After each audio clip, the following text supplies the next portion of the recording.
Everyone, in news programme के इस segment में फिर से आपका स्वागत है। मैं हूं आतिफा काजी और आज हम जो ये आपके लिए टॉपिक लेकर आए हैं वो भारत और म्यांमार की सीमा से जुड़ा हुआ है। और क्योंकि एक अंतर्राष्ट्रीय मुद्दा हो जाता है तो इसलिए आपके जीएस पेपर 2 में रहेगा। तो चलिए सबसे पहले ये जानते हैं कि ये खबरों में क्यों है, क्या मुद्दा है। दरअसल पिछले कुछ महीनों में भारत और म्यांमार की सीमा पर कुछ रिबल ग्रुप्स ने जो हमले किए उसको लेकर भारत ने आरोप लगाया है कि इसमें चीन का हाथ है। और इसके अलावा भारत का ये भी मानना है कि चीन जो है इन रिबल ग्रुप्स को हथियार वगैरह की मदद कर रहा है। हालांकि चीन के विदेश मंत्रालय ने भारत के इन आरोपों को पूरी तरह से खारिज किया है। तो चलिए अब हम आगे जानते हैं कि उन पॉइंट्स को देख लेते हैं कि किन वजह से भारत जो है ये आरोप लगा रहा है, उसके क्या कारण है। तो लेकिन आगे बढ़ने से पहले हम अपने पॉइंट्स ऑफ डिस्कशन देख लेते हैं, जो कि हम देख चुके हैं कि खबरों में क्यों है, ये तो हम जान ही चुके हैं कि क्या मुद्दा है, क्या खबर है। अब हम हालिया घटनाक्रम से ये जानेंगे उन कारणों को कि भारत ने जो ये आरोप लगाए हैं उनकी वजह क्या है, उसके पीछे का जो घटनाक्रम है वो क्या है। और इसके बाद पूर्वोत्तर में विप्लव की समस्या यानी इंसर्जेंसी इशू देखेंगे भारत के पूर्वोत्तर क्षेत्र में। उसके बाद भारत म्यांमार के द्विपक्षीय संबंधों पर बात करेंगे और उससे संबंधित रोहिंग्या समस्या बहुत महत्वपूर्ण है, उसको भी जानेंगे। और उसके बाद दोनों देशों के बीच संबंधों के नए आयामों को देखते हुए उनसे संबंधित चुनौतियों और आगे की राह ऐसे में क्या हो सकती है उस पर बात करेंगे। और आखिर में प्रश्न रहेगा जिसका उत्तर आपको बताना होगा। तो चलिए अपना हम टॉपिक स्टार्ट कर लेते हैं। दरअसल इसी साल के अगस्त महीने में भारत और म्यांमार की जो सीमा है उस पर कुछ रिबल ग्रुप्स ने हमले किए थे, जिसमें कि भारत के कुछ जवान शहीद हो गए थे। और इसी के बाद जो सीमा है उस पर हाई अलर्ट घोषित कर दिया गया और एरिया डोमिनेशन एक्सरसाइज जो है वो लॉन्च कर दी गई, ताकि इस तरह की किसी भी घटना से आगे आसानी से निपटा जा सके। इसके अलावा भारत को ये आशंका है, भारत को जो ये मानना है कि जो ये हमले हुए उनमें कुछ सशस्त्र बलों का भी हाथ था। और इसके अलावा भारत के जो कुछ मोस्ट वांटेड इंसर्जेंट लीडर्स हैं यानी जो बागी नेता हैं, उनके द्वारा भी जो ये रिबल ग्रुप्स हैं उनको ट्रेनिंग देने में भी उनका हाथ रहा है। और इसके अलावा तो कुल मिलाकर अगर जो देखा जाए जो ये नेता हैं इनका हाल ही में जो चीन के वर्तमान और जो पूर्व सैन्य अधिकारी हैं उनके साथ भी कनेक्शन पाया गया। तो ओवरऑल भारत का ये मानना है कि जो इंडो म्यांमार बॉर्डर है उस पर जो ये घटनाएं, जो ये हमले हुए हैं, जो घटनाएं हुई हैं, उसके नेटवर्क के पीछे जो है वो चाइनीज़ अधिकारी उनका हाथ है कहीं ना कहीं। और इसमें कुछ बड़े आर्म्ड ग्रुप्स भी शामिल हैं, जैसे कि यूनाइटेड वार स्टेट आर्मी और अराकान आर्मी। ये दोनों ही इस साल जो है इन दोनों को ही आतंकी संगठन घोषित किया गया था। और जो ये ग्रुप्स हैं ये चीन की प्रॉक्सी आर्मी के रूप में काम करते हैं, उसकी तरह काम करते हैं, यानी कि उसकी सहायक सेना के रूप में काम करते हैं। चलिए यहाँ तक क्लियर है, अब आगे बढ़ते हैं। चलिए अब हमने क्योंकि जो इंसर्जेंसी की बात की, इंसर्जेंसी इश्यूज़ की बात की पूर्वोत्तर क्षेत्र में भारत के, तो उसको देखते हैं कि क्यों ये जो भारत का पूर्वोत्तर क्षेत्र है, ये जैसे आप यहाँ देख सकते हैं कि ये जो भारत का पूर्वोत्तर क्षेत्र है ये म्यांमार से लगा हुआ है और इधर ये चाइना से लगा हुआ है। तो यहाँ पर ये इतना इंसर्जेंसी इशू क्यों है? सबसे पहला तो ये कि जो ये पूर्वोत्तर के जो ये क्षेत्र, जो ये समूह हैं, जो रिबेल ग्रुप्स हैं, दरअसल ये भारत से अलग होने या फिर एक अलग राज्य बनाने की मांग करते हैं। और इसके अलावा जो ये समूह है, जो ये रिबेल ग्रुप्स हैं, ये सरकार के ही पैरेलल एक सिस्टम की तरह काम करते हैं और इस तरह से इनको चीन से कहीं ना कहीं जो है अप्रत्यक्ष रूप से चीन के समूह द्वारा या उसकी सेना द्वारा इनडायरेक्टली हेल्प मिलती रहती है। और म्यांमार के जो कुछ क्षेत्र हैं और जो भारत का जो पूर्वोत्तर राज्य है, इन दोनों की कुछ जो सांस्कृतिक समानता है वो काफ़ी हद तक समान है, जो सांस्कृतिक रूप से ये काफ़ी हद तक समान है और इसलिए इनकी मांगे भी कुछ हद तक एक जैसी हो जाती हैं। और इसके अलावा ये क्योंकि एक पहाड़ी क्षेत्र है उसकी वजह से ये गुरिल्ला युद्ध जो है उसमें इनको आसानी होती है गुरिल्ला युद्ध करने में, क्योंकि गुरिल्ला तकनीक पर काम करते हैं ये, तो ये तकनीक इनको यहाँ पर फ़ायदा देती है पहाड़ी क्षेत्र होने की वजह से। और क्योंकि अगर हम सामाजिक और आर्थिक स्थिति की बात करें तो क्योंकि वो बहुत अच्छी नहीं है, तो इस वजह से कई बार धन के लालच में भी और कई बार जो है जबरन भी युवा इस तरह के ग्रुप्स में शामिल कर लिए जाते हैं। इसके अलावा अगर हम बात करें, जैसे मैंने आपको बताया कि पूर्वोत्तर का जो क्षेत्र है और म्यांमार के जो कुछ इलाके हैं, उन दोनों की संस्कृति जो है काफ़ी हद तक समान है। तो इसीलिए इस समानता की वजह से जो है उनको अपने इस विद्रोह में सहायता या मदद मिलती रहती है। और जो भारत है, भारत सरकार है, हालांकि भारत सरकार और जो ये विद्रोही ग्रुप हैं, जो रेबल ग्रुप्स हैं, इनके बीच लंबे समय से शांति वार्ता चल रही है। और हाल ही में जो कुछ नागा और बोडो समूह हैं, इनसे भी इसी मामले में शांति वार्ता संपन्न भी हुई है। चलिए, यहाँ तक पूरा है। अब इसके बाद हम आगे बढ़ते हैं, कुछ उन समूहों के बारे में जानते हैं जो इस तरीके के पूर्वोत्तर क्षेत्र में इस तरह के जो रेबल ग्रुप्स हैं वो एक्टिव हैं। सबसे पहला अगर असम में देखें तो असम में उल्फा है, यानी United liberation front of Asom. और मणिपुर की बात करें तो इसमें पीपल्स लिबरेशन आर्मी है। मेघालय में गारो नेशनल लिबरेशन आर्मी है। और नागालैंड की बात करें तो यहाँ the National Socialist Council of Nagaland Isak Muivah है। तो ये हो गए हमारे पूर्वोत्तर क्षेत्र में जो कुछ जो क्या कहते हैं रेबल ग्रुप्स हैं वो एक्टिव जो हैं, उनके बारे में ये जानकारी हो गई। ये म्यांमार का है पूरा क्षेत्र और ये भारत। अब हम बात करते हैं भारत और म्यांमार के संबंधों के बारे में। तो सबसे पहला तो ये कि दोनों ही देशों के जो संबंध है वो ऐतिहासिक हैं और पुराने हैं काफ़ी। और पूर्वोत्तर क्षेत्र की जो जनजातियां हैं और म्यांमार की जो जनजातियां हैं उनके बीच काफ़ी हद तक सांस्कृतिक समानता है। मैंने आपको बताया कि जो पूर्वोत्तर का क्षेत्र है और म्यांमार की जो कुछ इलाके हैं उनमें सांस्कृतिक रूप से समानता पाई जाती है काफ़ी हद तक। इसके अलावा इनमें पीपल टू पीपल कांटेक्ट जो है वो भी काफ़ी बेहतर है। इसके अलावा अगर दोनों देशों के संबंधों की बात करें तो म्यांमार का एक मंदिर है आनंद मंदिर। ये 11वीं-12वीं सदी का मंदिर है और ये भूकंप के वजह से कभी क्षतिग्रस्त हो गया था। तो भारत जो है इसके रेनोवेशन में भी मदद कर रहा है।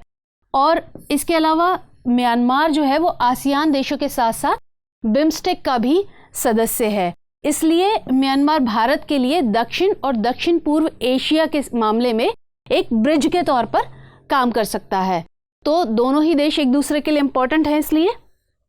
इसके अलावा भारत और म्यांमार के बीच अगर सीधी कनेक्टिविटी हो जाती है तो इससे क्या होगा, सिलीगुड़ी गलियारा जो है उस पर भारत की डिपेंडेंसी जो है वो कम होगी। यानी अगर कनेक्टिविटी सीधी हो जाए तो सिलीगुड़ी गलियारे पर, सिलीगुड़ी कॉरिडोर पर भारत की जो डिपेंडेंसी है वो कम हो जाएगी काफ़ी हद तक। इसके अलावा अगर दोनों देशों के बीच द्विपक्षीय व्यापार की बात करें, बायलैटरल ट्रेड की बात करें तो 2017 और 18 में ये करीब $1.6 बिलियन था। और सुरक्षा और रक्षा जो संबंध है दोनों के देशों के उसको मजबूत करने के लिए भी दोनों देश निरंतर सैन्य अभ्यास करते रहते हैं, जैसे IMBEX, Indo Myanmar bilateral army exercise. तो कहा जा सकता है क्योंकि दोनों देशों के संबंध जो हैं ऐतिहासिक हैं, दोनों ही देश एक दूसरे के लिए इम्पोर्टेंस रखते हैं कई मामलों में। और इसीलिए क्योंकि ऐतिहासिक संबंधों को और आगे बढ़ाते हुए वर्तमान में भी दोनों देश जो है एक दूसरे के साथ संबंधों को मजबूत करने के लिए कार्य कर रहे हैं। चलिए अब आगे बढ़ते हैं। अब इसी से जुड़ी एक बहुत इम्पॉर्टेंट समस्या है, क्योंकि ये म्यांमार से जुड़ी हुई है और भारत से भी जुड़ी हुई है। तो वो समस्या है रोहिंग्या समस्या। अब रोहिंग्या समस्या क्या है? दरअसल रोहिंग्या एक म्यांमार का एक प्रांत है, वहाँ पर रखाइन प्रांत है, वहाँ पर एक मुस्लिम आबादी है रोहिंग्या की। तो उसको, हालांकि जो म्यांमार है वो वहाँ की जो बहुसंख्यक आबादी है वो बौद्ध है, और जो ये रोहिंग्या मुस्लिम्स हैं इनको वहाँ की सरकार जो है वो वहाँ की नागरिकता नहीं देती है और ना ही उनको अपने यहाँ का, अपने देश का नागरिक मानती है और उन्हें राज्य विहीन मानती है, यानी जिनका कोई राज्य नहीं है। और इन लोगों पर, जो ये रोहिंग्याज हैं, इन पर बहुत तरह की पाबंदियां हैं और बहुत तरह के इनसे भेदभाव किए जाते हैं। जैसे मैंने बताया कि देश की नागरिकता इन लोगों को प्राप्त नहीं है, इसी वजह से इन पर बहुत सारी पाबंदियां हैं, बहुत सारी कंडीशंस हैं। और इसी वजह से जो रोहिंग्यास की अरकान रोहिंग्या साल्वेशन आर्मी है, इसके खिलाफ 2017 में जो देश की आर्मी है उसने कड़ी कार्रवाई की और जिसमें भीषण नरसंहार हुआ, यानी बहुत लोग मारे गए। और इसी वजह से जो काफ़ी रोहिंग्यास थे वो भारत और बांग्लादेश की तरफ रुख कर गए, यानी जो वहाँ से निर्वासित होकर वो भारत और बांग्लादेश की तरफ आ गए। अब बांग्लादेश में आए तो बांग्लादेश में आने के बाद बांग्लादेश ने उनको कहाँ पर रखा? जाहिर बात है अपने यहाँ न रख के उसने कहीं और इंतज़ाम किया है उनका। वो कहाँ पर किया है? वो है भासन चार द्वीप। ये भासन चार द्वीप, इसको हम इस नक्शे से समझ सकते हैं। ये है भासन चार द्वीप, ये बे ऑफ बंगाल में है, यानी बंगाल की खाड़ी में स्थित है। ये एक द्वीप है सैन द्वीप, इससे 40 किलोमीटर, ये इधर इससे दूर है। ये 40 वर्ग किलोमीटर क्षेत्र में फैला है। ये जो भासन चार द्वीप है ये 40 वर्ग किलोमीटर क्षेत्र में फैला हुआ एक छोटा सा द्वीप है।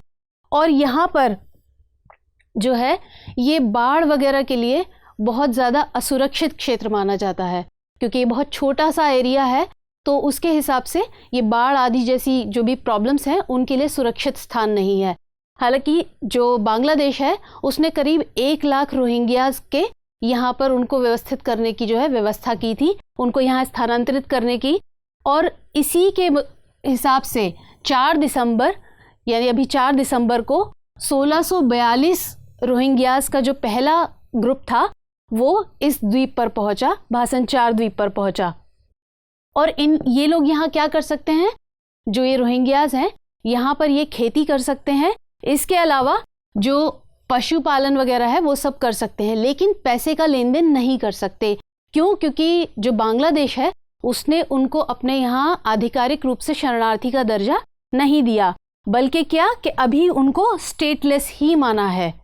यानी कि जो बांग्लादेश है उसने उनको आधिकारिक रूप से शरणार्थी का दर्जा न देते हुए उनको अभी तक स्टेटलेस ही माना है। तो वो यहाँ पर खेती कर सकेंगे, पशुपालन कर सकेंगे, लेकिन पैसे का लेन देन नहीं कर सकेंगे। इसके अलावा जो रोहिंग्यास थे वो भारत में भी करीब 40,000 के जो करीब थे शरणार्थी, ये भारत में भी आए। चलिए अब आगे बढ़ते हैं। ये मैंने आपको बताया कि भासन चार द्वीप है। अब देखते हैं जो दोनों देश हैं, अभी हम वापस भारत और म्यांमार पर आते हैं कि दोनों देशों के बीच जो है संबंधों के नए आयामों को देखते हैं। कि वो तो बात हुई पिछली कि भारत और जो म्यांमार है वो दोनों एक दूसरे के लिए कैसे इंपॉर्टेंट है। अब दोनों देश एक दूसरे के जो आपसी संबंध है उनके नए आयामों पर नज़र डालते हैं। तो सबसे पहले अगर बात करें स्वास्थ्य की, तो स्वास्थ्य और ये जो महामारी चल रही है इसके क्षेत्र में, इसके मामले में भारत ने अपनी चिकित्सा कूटनीति के तहत म्यांमार को इस महामारी से लड़ने के लिए, मदद करने के लिए हाल ही में एंटीवायरल रेमडेसिविर की 3000 जो वायल्स हैं उनकी एक खेप मुहैया कराई। इसके अलावा अगर बात करें बुनियादी ढांचा और कनेक्टिविटी की, तो म्यांमार के रखाइन प्रांत में मार्च 2021 तक महत्वपूर्ण सितवे बंदरगाह के लिए का भी परिचालन किया जाएगा।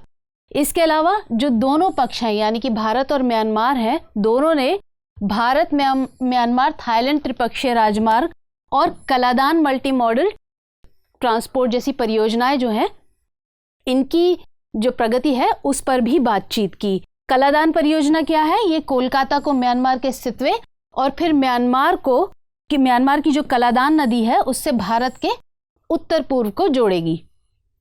चलिए अब आगे बढ़ते हैं। ये है वो त्रिपक्षीय राजमार्ग, ये थाईलैंड, ये म्यांमार और ये भारत। इसके अलावा अगर सुरक्षा की बात करें तो भारत जो है वो कुछ इस तरह के ग्रुप्स हैं, रिबेल ग्रुप्स हैं, यूएनएलएफ और एनडीएफबी यानी national democratic front of Bodoland, और UNLF united nation liberation front, ये म्यांमार में शरण लेते हैं। तो इस बात को लेकर भारत जो है वो चिंतित है। हालांकि इसके अलावा रोहिंग्या का मुद्दा है, जो रोहिंग्या शरणार्थी म्यांमार से आए, बांग्लादेश में आए, तो भारत जो है बांग्लादेश के द्वारा जो रोहिंग्या शरणार्थी हैं उनकी सुरक्षित, स्थायी और शीघ्र वापसी सुनिश्चित करने के लिए अपना समर्थन दे रहा है। और इसके लिए भारत ने रखाइन स्टेट डेवलपमेंट प्रोग्राम यानी RSDP के तहत अब कुछ परियोजनाओं को अंतिम रूप देने का प्रस्ताव किया है। इसके तहत वो क्या करेगा, कौशल प्रशिक्षण केंद्र की स्थापना की जाएगी और कृषि मशीनीकरण का उन्नयन किया जाएगा। इसके अलावा अगर ऊर्जा की बात करें तो दोनों देश जो है वो ऊर्जा सहयोग के क्षेत्र में भी साझेदारी में विस्तार कर रहे हैं, यानी आपसी सहयोग दे रहे हैं। और हाल ही में भारत ने शिव तेल और गैस परियोजना में $120 मिलियन से ज़्यादा के निवेश को मंजूरी दी है। शिव तेल गैस फील्ड जो है वो अंडमान सागर में प्राकृतिक गैस फील्ड है। चलिए, अब ये तो बात हुई दोनों देशों के बीच नए आयामों की। अब इन देशों के बीच में कुछ चुनौतियां भी हैं। तो सबसे पहली चुनौती तो जो है वो रोहिंग्या शरणार्थी संकट का मुद्दा है। जैसे हमने पूरा इस पर डिस्कस किया, तो ये एक मुद्दा है। इसके अलावा इसमें फ्री मूवमेंट रेजिम एक बड़ी वजह है, ये भी एक चुनौती है। ये क्या है फ्री मूवमेंट रेजिम यानी FMR क्या है? ये सीमा पर रहने वाली जो जनजातीय लोग हैं उनको सीमा के अंदर 16 किलोमीटर तक आने जाने की इजाज़त देता है। और इसके अलावा पूर्वोत्तर में जैसे हमने पढ़ा, जो पूर्वोत्तर क्षेत्र है उसमें इंसर्जेंसी का जो इशू है उसकी जड़ें म्यांमार से ही लगी हुई है और उसमें चीन जो है वो सहायता करता है। तो ये भी एक जो चीन द्वारा जो सहायता की जा रही है ये भी एक बड़ी चुनौती है। और जो चीन का हस्तक्षेप है जो दोनों देशों के बीच में यानी भारत और म्यांमार के बीच में जो चीन का इंटरफेरेंस है ये काफ़ी ज़्यादा बढ़ता जा रहा है। और क्योंकि चीन जो है म्यांमार में बड़े लेवल पर निवेश कर रहा है, इन्वेस्टमेंट कर रहा है वहाँ पर। और म्यांमार जो है वो गोल्डन ट्रायंगल का हिस्सा है और गोल्डन ट्रायंगल नशीले पदार्थों के उत्पादन का जो है ख़ास केंद्र है। तो इस वजह से म्यांमार से सटा होने की वजह से भारत में ड्रग्स तस्करी का जो बड़ा कारण है वो ये है। तो अब ऐसे में क्योंकि हमने ये सारी चुनौतियां देखी तो ऐसे में आगे की राह क्या हो सकती है, इसमें हम उन पॉइंट्स को भी देख लेते हैं।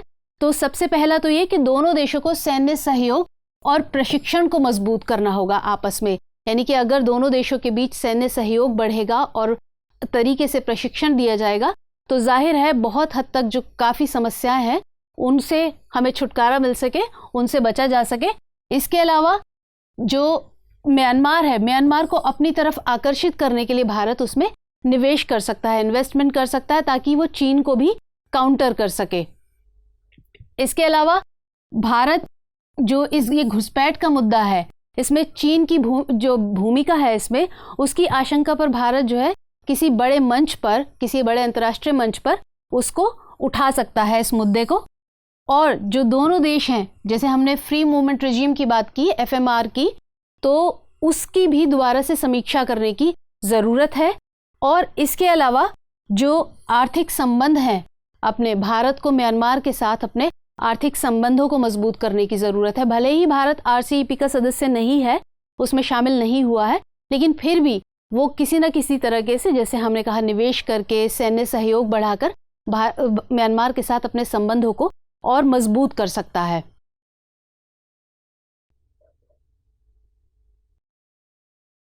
चलिए अब हम प्रश्न देख लेते हैं। अब प्रश्न नोट कर लीजिए आप आज का। म्यांमार भारत के लिए उसकी एक्ट ईस्ट एशिया पॉलिसी के परिप्रेक्ष्य में सेतु का काम करता है, अतः पूर्वोत्तर में विप्लव समस्या का समाधान करना एक मुख्य आवश्यकता है। इस संदर्भ में कुछ महत्वपूर्ण उपाय सुझाएं। तो ये था हमारा आज का टॉपिक। कल फिर मुलाकात होगी किसी और नए इंपॉर्टेंट टॉपिक के साथ जो कि आपके एग्जाम के पॉइंट ऑफ व्यू से इंपॉर्टेंट होगा। तो तब तक के लिए इजाजत दीजिए। धन्यवाद।